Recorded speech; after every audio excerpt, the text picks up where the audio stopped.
Good evening, and welcome to the Parting Glass and At the Post Live. I want to thank everybody for coming. Big Travers Week crowd here. I think it's bode well for the weekend. A beautiful weekend, a great weekend of racing. The man to my right after Saturday might be the second most hated person in Saratoga besides me. Because the man to my right, and you guys know him, right? Dallas Stewart. He needs no interruption. Dallas is one of racing's greatest friends, and he trains Forever Unbridled, and we'll get to her. She's running against some horse named Songbird on Saturday. So, Dallas, you're like Mr. Saratoga. I mean, you guys go around Saratoga, right? How often do you go out and not see Dallas? How do you do it, Dallas?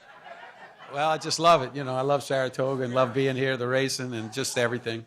You really do enjoy it, and you're around a lot. How long have you been coming here? About 25 years. First year when you worked for Wayne Lucas? Well, I've been on my own 20, and I came up here about 5 for him. So, but you had worked for him before that, right? Was he the first person you worked for in racing? No, I mean, I got on the track when I was like 14, so I worked for various different guys, and I hooked up with him when I was like 26. Really? So you were over 10 years at the track. How did you end up going to the track? Is it a family thing? Or? My grandfather gave me a horse. Nobody really in racing in my family, and where I kept a little riding horse, they had some race horses resting, and just started helping them out, cleaning stalls, learned to gallop, went right to the track, and never looked back. Where was this? New Orleans. And you grew up in New Orleans? Yes, sir. It's a great city, right? Who dat? I got to come visit you and Tom Amoss this winter, right? Come visit me. Not Amos. You have more fun with me. I think I'd have more fun with you than probably anybody. Yeah, you're probably right. It's probably true. It probably. So you were. How did you hook up with Wayne Lucas? How did that come about? It was kind of random. Randy Bradshaw brought a couple of horses down to run in some stakes there. I went over and talked to him, and he was going to Minnesota that summer. So I decided to go up there, went to work for him, and that's the way it went. And you were working at Canterbury for Wayne Lucas. Canterbury, yeah. Was that when they first opened? Was that like second year? Wow, it was pretty exciting up there at that time, right? I mean, Canterbury had a lot going on. I mean, you know, it was great. The people were very nice. We had nice horses, and that was, you know, my first experience to being around really nice horses. And Randy Bradshaw took a liking to me, and you know, that's the way things go. Does Randy is he still involved? He's involved in the game. He doesn't work with Wayne anymore, though. No, he has his own farm in Ocala. He breaks horses, sells pin hooks. Still talk to him quite often. And who are some of the horses that you were involved with when you worked for Wayne?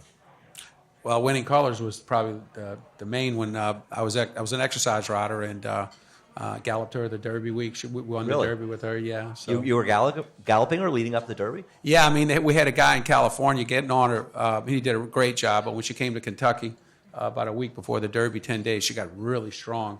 And Jeff Lucas, he was coming back from the track with her. And I said, man, how'd she go? He says, I've been thinking about it. You're going to have to get on her. I'm like, what? Derby favorite. You know, you're going to change riders a week before the race. And so he did, and I got the job done, and that's the way it went. Yeah, well, they were funny about riders. Wayne always, he was funny about jockeys even, right? Wayne was somebody who... Yeah, he don't like them very much. Yeah, he didn't feel... Right. I'm glad I'm not alone. We don't have any odds tonight, so I can be mean. Wayne didn't feel beholden. He always felt he could replace a rider even after he won a race. Yeah, he said we paid him after a while. What's the difference? Get a better one. They all cost the same. That was the way he felt. Then he had some great in and outs with Pat Day. I remember Northsider of Philly. Were you working for him at that time? And Pat sort of fell asleep in the Hempstead at Belmont. And he didn't ride him for over a year. Ball 4. Out. Right. That was the horse, Northsider, right? Yep. Yeah, and so Winning Colors wins the Derby. Who other horses did Wayne have? Open Mind? Were you around her? Oh yeah, was around her a lot. You know, he had talent. I mean, shoot, that was through the years that I was galloping, and then later on I was a assistant trainer for him. You know, we won the Derby with Winning Colors, Thunder Gulch, Grindstone. We won 6 Triple Crown races in a row with 3 different horses. People don't forget that. Serena's Song. I mean, you're talking about some serious racehorses there. She was an incredible. She's the kind of horse, and not, you know, I know that, you know, people get mad at me about Songbird, but the reason I get upset about something is that people forget horses like Serena's Song when they say whenever they say this is the greatest horse of all time, the greatest filly of all time. Serena's Song, man, bring up her PPs. She was unbelievable. She won the race at Turfway. She won the Haskell.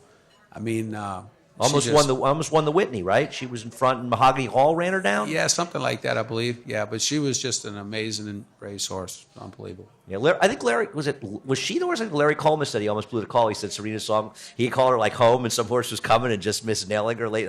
But she lose to a Oxley horse for John Ward, finished second, I think, in that race. I can't remember. Pyramid Peak, maybe. Does that sound right? I don't know. I just remember she won a lot of races. She was incredible. She ran every 2-3 weeks, right? Yeah, Wayne ran her. Well, he whipped her back after she ran in the Derby. She ran last. She ran the fastest 3/4 ever recorded in the history of the Derby, and she was so tired.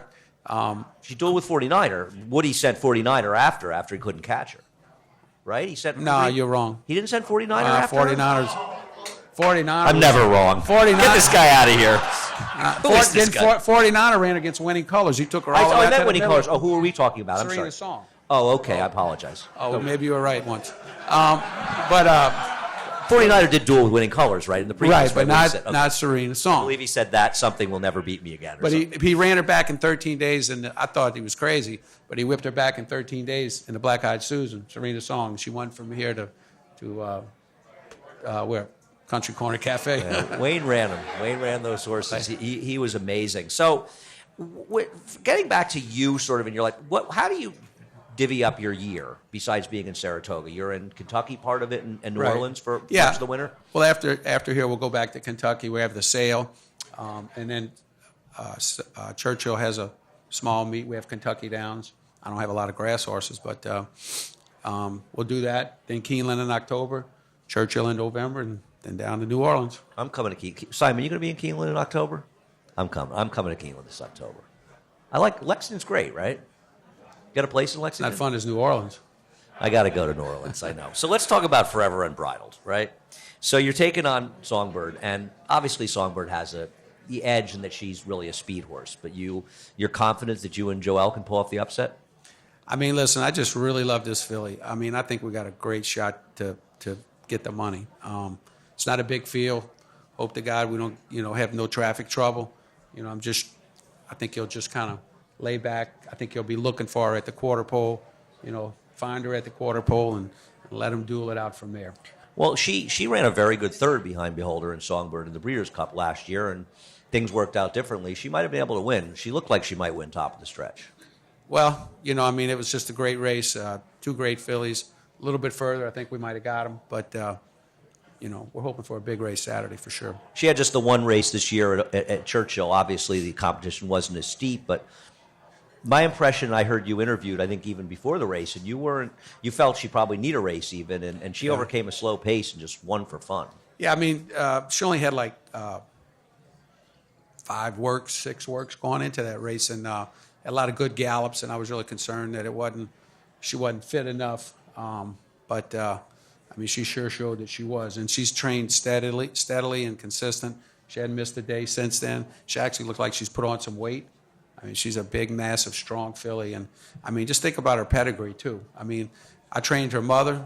And her sister. I picked her mother out at the sale. I was part owner of her, and she won the Kentucky Oaks. And then we sold her to Chuck Fipke. That's when I went to work for him.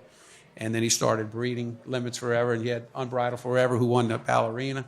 And now she's won 2 Grade 1s. I don't think there's a stronger family around. No, she's been a tremendous family. He did win the Kentucky Oaks with her. And she got good for you sort of late in her 3-year-old year. She won the Cumley when she beat Carumba down at Aqueduct. And I remember you and I were texting before that race, actually pretty excited about it. You don't come visit us at Aqueduct, though.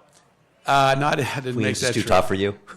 I guess I had something else. I can't remember. You had something else to do? I don't know. I can't remember. You're a busy guy. Yeah, she's gonna make it. I think a lot of people think, and I think even if she doesn't beat Songbird, it's gonna be a heck of a race. I think people might be underestimating. It's gonna be a great race. Yeah, how tough it's gonna walkover. be. Right. It's not gonna be no walkover. It's gonna be a good race. And hopefully you'll bring her back for the Beldame after that because it worked out so well last year. Yeah, that's the plan. He might even. If everything goes good, she gets through the Beldame good, we get through the Breeders' Cup good. He might even take a shot at the big race at Florida, So oh, really? Against the boys later on. He's kind of kicked it around. So now you trained for Chuck Fipke. You and Barkley Tagg, I think, have the bulk of his horses, and he's a gemologist. He's a diamond mines. Is that what's exactly his story? Yeah, do you see him a lot? He's not around much, right? Not a lot, but I talk to him quite a bit. He's a geologist. He's still working. he found that diamond mine, Akati, in Canada, and he's still working and digging and finding diamonds. And that's where Tale of Akati came. He's got a diamond Correct. named Akati. Did not know Correct. that. And you also trained a lot for Tom Benson, who owns Right. the New Orleans Saints and as well as New Orleans Pelicans. You and Tom Amos trained for him. Who gets the better horses, you or Amos? Well, you pick them out. You Oh, you pick do? them out. You train them. You draft them. You train them. That's the ones you get. They just give you the money. I mean, it's great, and they've done very well. And how competitive are you with Amos about this, between us? About what? About the horses. Do you try to make sure you do better than Tom? Because we like to make fun of Amos, right? I mean, you and I share He's that not in common these big races or anything. character. Is he? He's not. He's true. You're in another race. You have Tom's ready in the. So you are making fun of Tom. No, you made me do it, though. I wasn't going to do it, but you made me do it. Yeah, you do it all. You text me all the time when I'm on the air with him. You know what you're doing. We can't help it. Tom is a great guy. You've got Tom's ready in the Forgo. Yeah, he's a great little horse. He's been a great purchase for the Bensons. We paid $140 for him. He made $800, and they sold the breeding rights for about $1 million and change. So we're trying to win that elusive, that grade 1 with him, and if we can get that done, stud value should go up. So that's Tougher what to we're win the doing. grade ones, I think, than sometimes people realize. Yeah, he's going to have a lot of luck to do it, but we'll see. You're a guy who's not afraid to take a shot, and you've taken your share of shots in Triple Crown races, and you've got 2 seconds in the Derby, I want to say, and maybe a second in the Preakness as well. You're wrong again. 2 seconds in the Derby, 2 seconds in the Preakness. All this writing he's got down here, he messed it up. He left that grade 1 off. It's so shocking to me. You've I got guess 1 'cause I didn't second. win it. It's so shocking you've got 1 second that I couldn't believe it could have been 2. But It's a tough game. I mean, You gotta be tough. It's. I mean, do you, when you're training and you get 2-year-olds, obviously, do you sort of train you backwards, thinking obviously the ultimate goal is to get the Triple Crown races and try to figure out how to get there?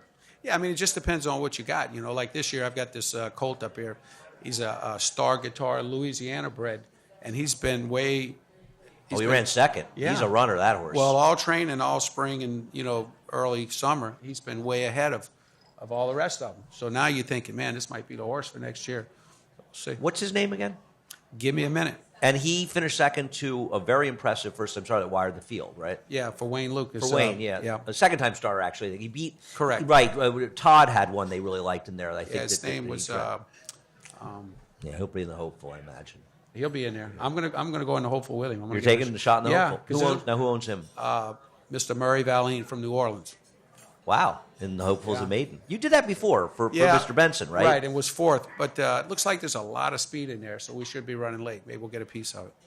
All right. And you go back to Kentucky after this? Back to Kentucky, get ready for the sale, buy some more horses. Everybody goes to the sale. We go back to Belmont, and no trainers are there for like 3 weeks. Everybody's at Keeneland. It's That's amazing. what we got to do. We got to It's- get these young horses and try to find lightning in a bottle, right? But you're not leaving until the bitter end, right? You're staying until Labor Day, I'll right? probably stay. All right. Dallas Stewart, thanks so much for joining us. What a great guy. Always a pleasure. Loves racing, does a great job.